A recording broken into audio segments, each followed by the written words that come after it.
Life में कभी कभी ऐसा होता है कि हमारे अंदर से सेल्फ मोटिवेशन बिल्कुल ख़त्म हो जाती है। हमें समझ ही नहीं आता है कि हमें आगे क्या करना है। उस टाइम पे हमें हमारे गुरु, मेंटोर या फिर कोच की हेल्प की ज़रूरत होती है। इसीलिए लाइफ में कोचिंग की एक इम्पोर्टेंस है। ज्ञान को प्राप्त करने के लिए कई तरीके हैं, उनमें से एक कोचिंग है। तो चलिए खोलते हैं कोचिंग की काम की किताब के 10 पन्ने। तो हमारा पहला पन्ना कहता है इफेक्टिव कम्युनिकेशन। आप में और आपके मेंटोर या फिर कोच के बीच में एक क्लियर ओपन कम्युनिकेशन होनी चाहिए। आपको अपनी सारी प्रॉब्लम्स उनसे बिना हिचकिचाए बताना चाहिए ताकि वो प्रॉब्लम को समझकर आपको आइडियाज़ और इंस्ट्रक्शन दे सकें कि आप उस प्रॉब्लम को कैसे सॉल्व कर सकते हैं। फॉर एग्जाम्पल, अगर आपके अंदर प्रॉब्लम है कि आपके अंदर बहुत कम कॉन्फिडेंस है, तो आप उनसे ये बात शेयर कर सकते हैं बिना हिचकिचाए। वो आपको आइडियाज़ देंगे कि आप अपने कॉन्फिडेंस को कैसे बढ़ा सकते हैं, पॉजिटिव रह के, मोटिवेटेड रह के, या फिर ऐसे काम करके जो आपके कंफर्ट जोन में नहीं है। तो हमारा दूसरा पन्ना कहता है एक्टिव लिसनिंग। कोचेज और मेंटोर्स को अपने स्टूडेंट या फिर अपने क्लाइंट की बातों को एक्टिवली सुनना चाहिए। वो लोग क्या प्रॉब्लम या फिर क्या चैलेंज फेस कर रहे हैं, उसे समझ कर ही बाद में सोल्यूशन प्रोवाइड करना चाहिए। जैसे कि एक कोच अपने एम्प्लॉय की बातों को समझता है कि वो टाइम को क्यों नहीं मैनेज कर पा रहा है सही से, उसे स्ट्रैटेजी बताता है कि वो टाइम को मैनेज कैसे कर सकता है और अपने टास्क को टाइम में कंप्लीट कैसे कर सकता है। तो हमारा तीसरा पन्ना कहता है गोल सेटिंग।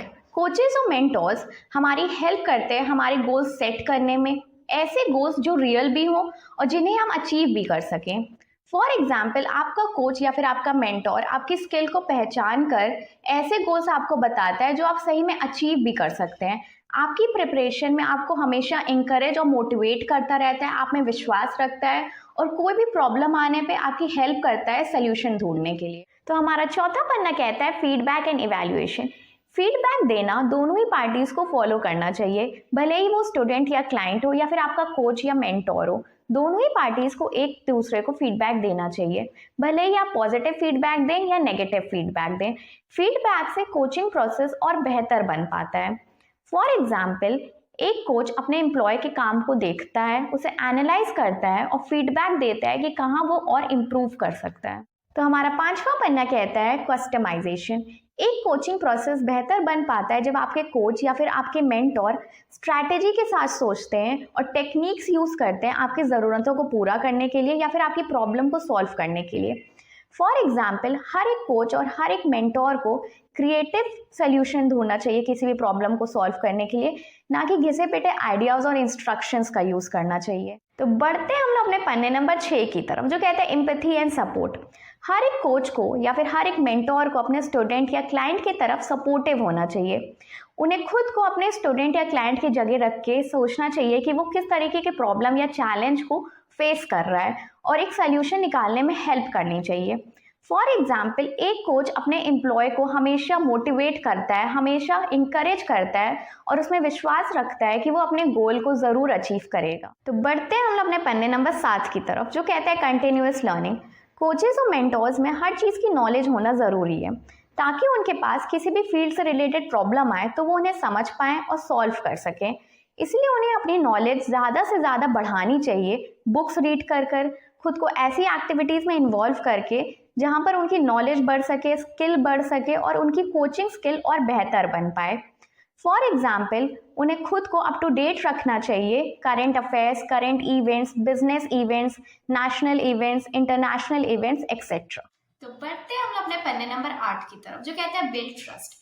एक अच्छा कोचिंग रिलेशनशिप बनाने के लिए कोच और मेंटोर को अपने स्टूडेंट या फिर अपने क्लाइंट के मन में ट्रस्ट बनाना जरूरी है, जिससे ये होगा कि वो स्टूडेंट आप पे पूरी तरह से विश्वास करेगा और आपसे हर एक प्रॉब्लम बिना हिचकिचाए शेयर कर पाएगा।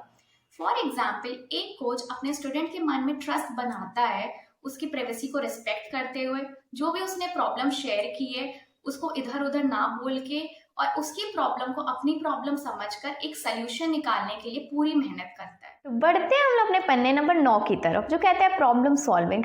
हर एक कोच और मेंटोर को अपने स्टूडेंट या फिर अपने क्लाइंट का साथ स्टार्टिंग से लेके एंड तक देना चाहिए, प्रॉब्लम की रूट कॉज तक पहुंचने में और प्रॉब्लम के लिए बेस्ट सोल्यूशन निकालने में।